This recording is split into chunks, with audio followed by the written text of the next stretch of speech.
You want to upgrade your bike, who doesn't? But what gives you the biggest bang for your buck? Tyres and inner tubes? Definitely, but potentially the answer is right in front of your nose and under your butt. Contact points. Upgrading them can make your bike lighter, faster and more comfortable. Who knew that was possible?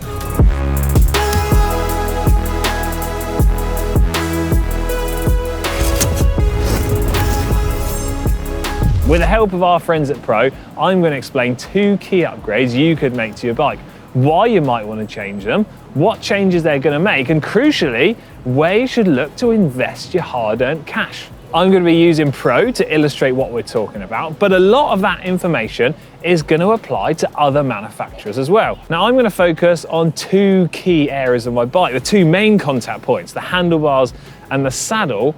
But there is also a 3rd contact point in your bike, your shoes and your pedals, so we'll take a brief look at those as well.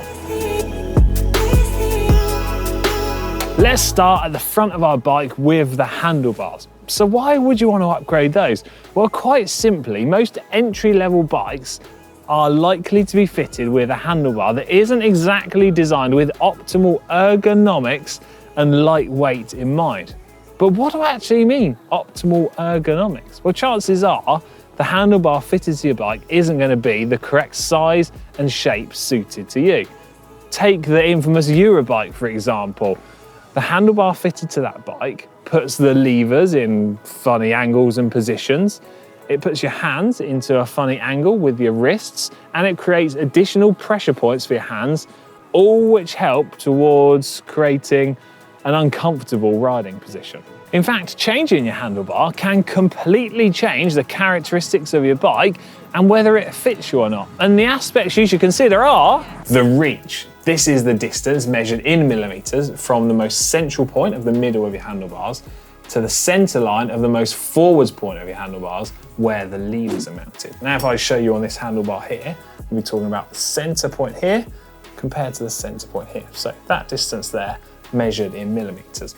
Now, generally speaking, if you increase the reach on a handlebar, it will put you into a more stretched out and slightly lower and aggressive position, which is good for helping to reduce your aerodynamic drag, but it is going to put additional stress onto your shoulders and lower back. Generally speaking, a shorter or smaller rider will choose a handlebar with a shorter reach, whereas a taller rider or someone who wants that low and aggressive position will find a bar that has got an increased distance in reach.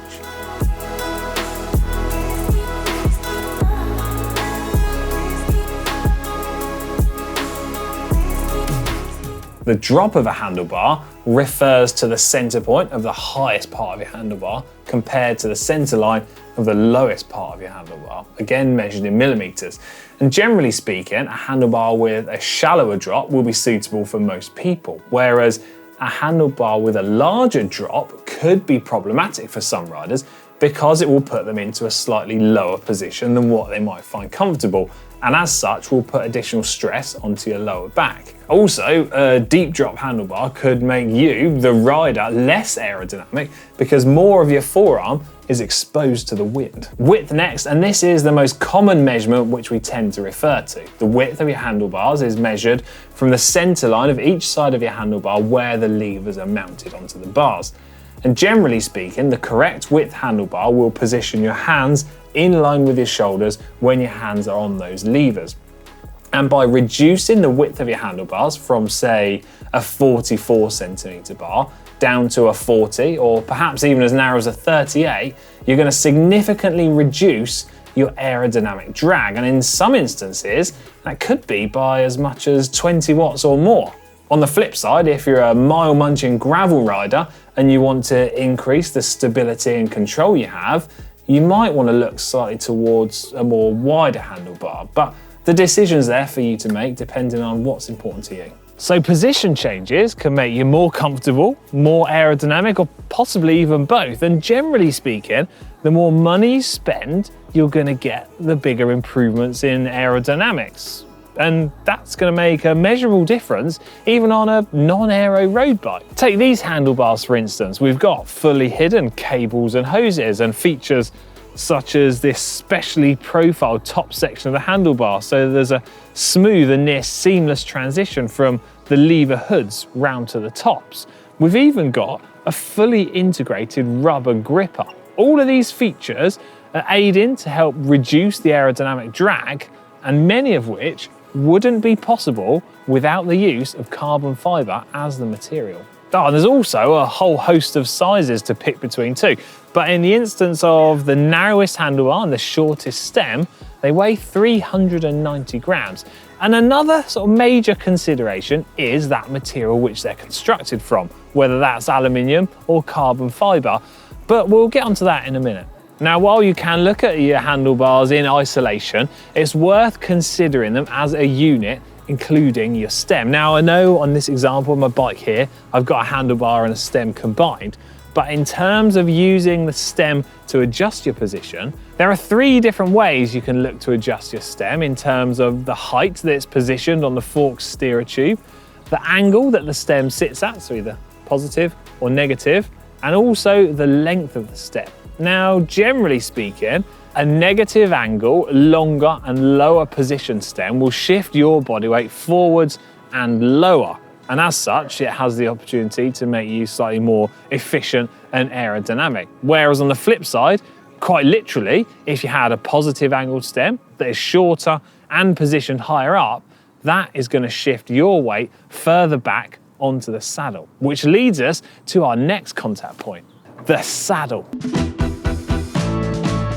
The right one can be a dream to ride hour after hour after hour. However, choosing the right saddle can be tricky business. Thankfully though, there are a number of online selectors to help guide you through the process. You simply answer a couple of easy questions about your riding style, and then you'll be guided towards a suitable saddle. All pretty clever stuff. And in the instance of the Pro saddle selector, it guided me towards this, the Stealth Team saddle, which is a short nose design. But the important factors to consider are the shape and profile of your saddle that you should pick relative to your riding style. Are you somebody that rides in a slightly lower, more aggressive position? Then a short nose saddle or one with a flatter profile could be particularly suited to you.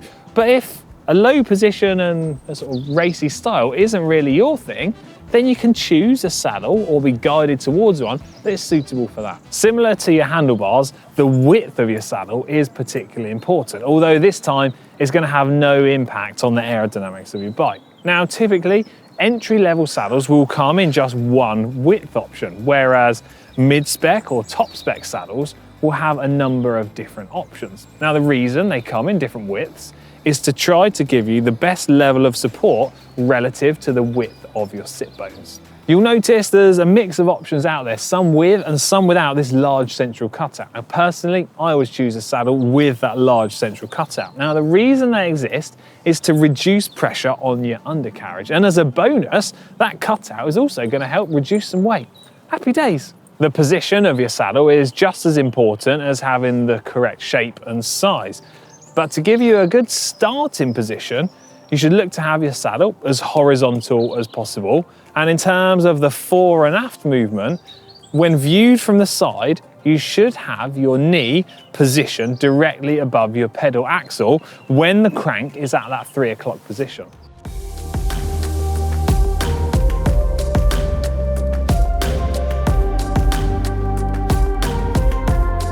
So in summary, it's the shape, the size and the position of your handlebar and saddle which should be your main consideration when upgrading. You can then fine-tune your upgrade in terms of the materials used depending on a budget that you're happy with, which means potentially upgrading your handlebar and saddles could be some of the best value for money upgrades you can make. When combined with your cleats and your shoes, these make for your third contact point on the bike, and they should be considered in the same way as your handlebars and saddle in terms of your ability to adjust your position on the bike. And this is done through placement of the cleat on your shoe. And as a simple starting point, when you're sat on your bike in your normal riding position, the axle of your pedal, when the crank is at the 3 o'clock position, should be roughly in line with where the ball of your foot sits within your shoe.